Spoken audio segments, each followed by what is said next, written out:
Hai guys, balik lagi di Kamek Cerita.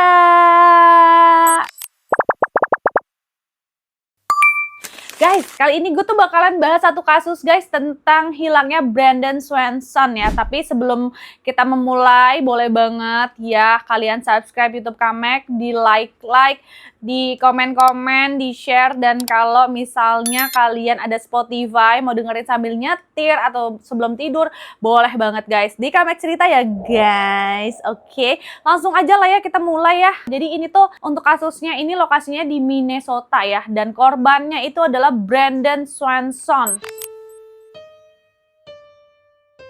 Bayangkan, kamu sedang mengemudi sendirian di tengah malam dengan jalanan yang sepi tanpa lampu dan hanya cahaya lampu mobil yang memotong kegelapan. Kanan kiri hanyalah ladang luas tanpa batas, tidak ada rumah, tidak ada manusia, hanya angin dan suara ban yang menyentuh kerikil. Lalu dalam satu momen kecil yang terlihat sepele, mobilmu tuh keluar jalur dan masuk ke parit. Nggak keras, nggak dramatis. Kamu masih sadar penuh dan kamu bahkan merasa ini hanya kesalahan kecil. Sesuatu yang bisa kamu ceritakan sambil tertawa besok pagi. Dan ketika kamu mengangkat ponsel dan menelpon orang tuamu, suara mereka pun terdengar normal, hangat, menenangkan. Dan di situ kamu bilang kalau kamu tuh baik-baik aja.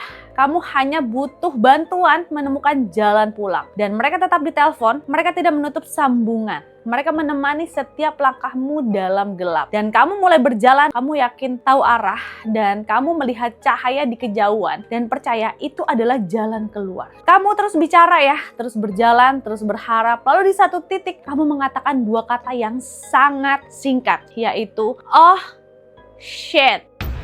Dan setelah itu tidak ada apa-apa lagi. Tidak ada suara jatuh, tidak ada teriakan, tidak ada jejak, hanya keheningan yang bertahan sampai hari ini. Dan yang membuatnya lebih mengganggu adalah kenyataan bahwa ini benar-benar terjadi tanpa efek film, tanpa dramatisasi, hanya seorang manusia, sebuah malam, dan sebuah kesalahan kecil yang berubah menjadi misteri permanen. Nah, sebelum kita lanjut ya, mungkin di sini kalian juga bingung, ini siapa sih Brandon Swanson ini ya? Jadi Brandon Swanson ini adalah gambaran dari kehidupan yang sepenuhnya tuh normal. Seorang mahasiswa berusia 19 tahun yang tinggal di Minnesota. Hidupnya tidak diwarnai masalah kriminal. Tidak ada konflik besar, tidak ada tanda-tanda perilaku beresiko tinggi. Ia dikenal sebagai anak yang cukup tenang, dekat dengan keluarga, punya rutinitas seperti kebanyakan remaja lain. Dan justru disitulah letak kejanggalan kasus ini. Karena hampir semua kasus besar biasanya memiliki tanda awal suatu yang bisa dilihat mundur sebagai peringatan. Tapi pada Brandon ya hampir tidak ada. Jadi malam itu tanggal 13 Mei 2008 ia hanya menghadiri pertemuan kecil bersama teman. Dan bukan pesta yang besar, bukan sesuatu yang liar. Laporan menunjukkan ia tidak dalam kondisi mabuk berat dan ia masih cukup sadar untuk mengemudi dan mengambil keputusan. Keputusan itu sederhana guys, pulang ke rumah. Keputusan yang setiap hari dilakukan jutaan orang tanpa masalah. Namun, di dunia nyata, tragedi seringkali tidak datang dari keputusan besar, melainkan dari keputusan kecil yang berada di waktu dan tempat yang salah. Di sini Brandon memiliki rute yang mungkin tidak sepenuhnya ia kenal. Jadi jalanan pedesaan di Minnesota yang di siang hari terlihat biasa aja, namun di malam hari berubah menjadi ruang tanpa orientasi, tanpa titik referensi, tanpa bantuan visual. Dan di lingkungan seperti itu,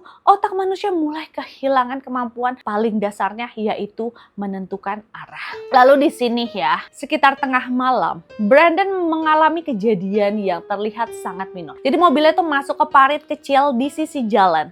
Bukan tabrakan keras, bukan kecelakaan fatal. Hanya slip kecil yang membuat mobil tidak bisa keluar, dan dalam banyak kasus, ini hanyalah insiden biasa yang selesai dalam beberapa jam. Brandon tidak panik. Ia tidak menunjukkan tanda ketakutan ekstrim. Justru sebaliknya, ia terdengar cukup santai saat menelpon orang tuanya. Ia mengatakan bahwa ia baik-baik saja, nggak terluka.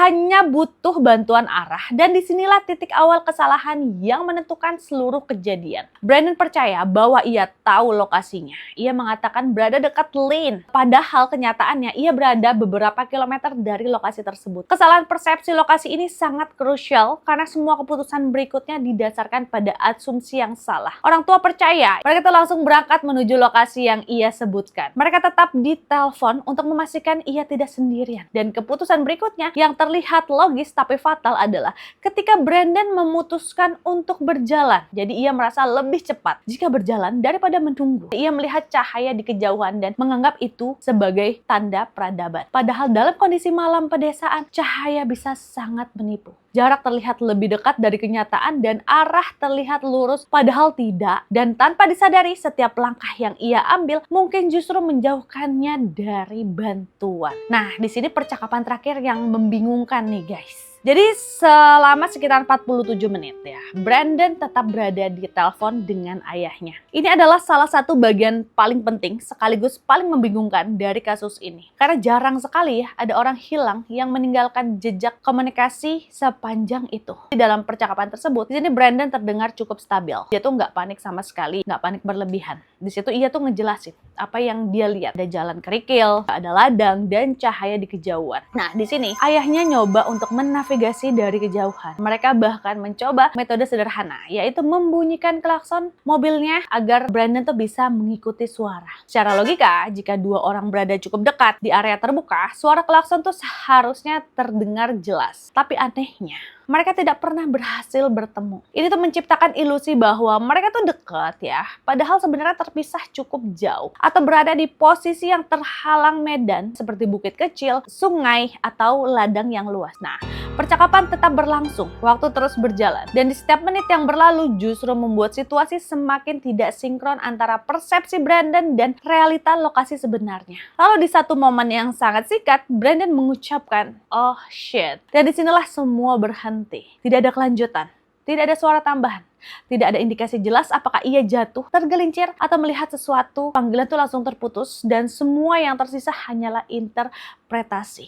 Jadi dua kata itu menjadi pusat dari seluruh misteri. Karena disitulah satu-satunya momen di mana sesuatu benar-benar terjadi. Sesuatu yang cukup mengejutkan untuk memotong kalimatnya, tapi tidak cukup terdengar untuk memberi petunjuk apa itu sebenarnya. Nah, keesokan harinya ya, pencarian tuh dimulai dengan skala besar. Polisi, relawan, anjing pelacak, semua dikerahkan guys. Mobil Brandon ditemukan dengan relatif cepat, tapi disinilah fakta mengejutkan muncul. Lokasi mobil tersebut tidak berada di Lane seperti yang Brandon kira, melainkan area terpencil di Lincoln County. Dan kesalahan ini menjelaskan kenapa orang tuanya tidak pernah bertemu dengannya, meskipun merasa sudah dekat. Mereka mencari di tempat yang salah, sementara Brandon berjalan di arah yang salah. Jadi dua kesalahan yang terjadi bersamaan menciptakan situasi di mana jarak sebenarnya jauh lebih besar dari yang diperkirakan. Dan dalam kondisi malam, tanpa pencahayaan, tanpa landmark jelas, manusia sangat mudah kehilangan orientasi. Bahkan di area terbuka, pencarian menjadi sulit karena tidak ada titik pasti terakhir selain lokasi mobil dan jalur perkiraan berdasarkan percakapan. Jadi setiap menit setelah panggilan terputus menjadi semakin kritis. Karena jika Brandon mengalami kecelakaan, waktu adalah faktor utama untuk menemukan dan menyelamatkannya. Namun semakin lama pencarian berlangsung, semakin sedikit kemungkinan ditemukan dalam kondisi hidup. Anjing pelacak mengikuti jejak Brandon dari mobilnya. Mereka menemukan jalur yang cukup konsisten, menunjukkan bahwa ia benar-benar berjalan dalam kondisi sadar dan terus bergerak.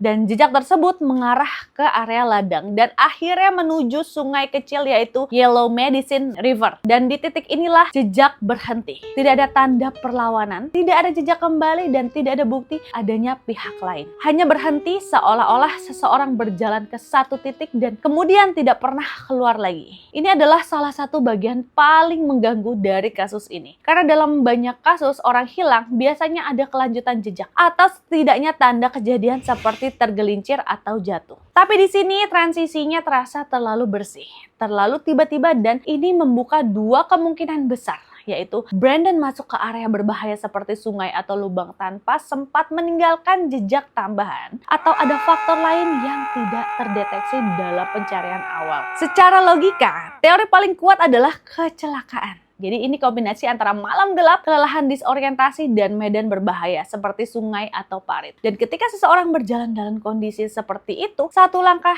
salah bisa berakibat fatal, terutama jika jatuh ke air ya. Jadi ada cold shock bisa terjadi dalam hitungan detik, menyebabkan tubuh kehilangan kontrol, nafas tidak teratur, dan dalam kondisi panik, kemampuan untuk keluar dari situasi sangat menurun. Namun yang membuat kasus ini tidak pernah selesai adalah tidak ditemukannya tubuh. Jadi pencarian dilakukan berkali-kali, area disisir, tapi tidak ada hasil. Ini menciptakan ruang bagi teori lain, meskipun tidak didukung bukti kuat. Dan disinilah konflik antara logika dan ketidakpastian muncul. Karena secara statistik, kecelakaan adalah jawaban paling masuk akal. Tapi secara emosional, ketiadaan bukti membuat orang sulit menerima penjelasan tersebut sepenuhnya.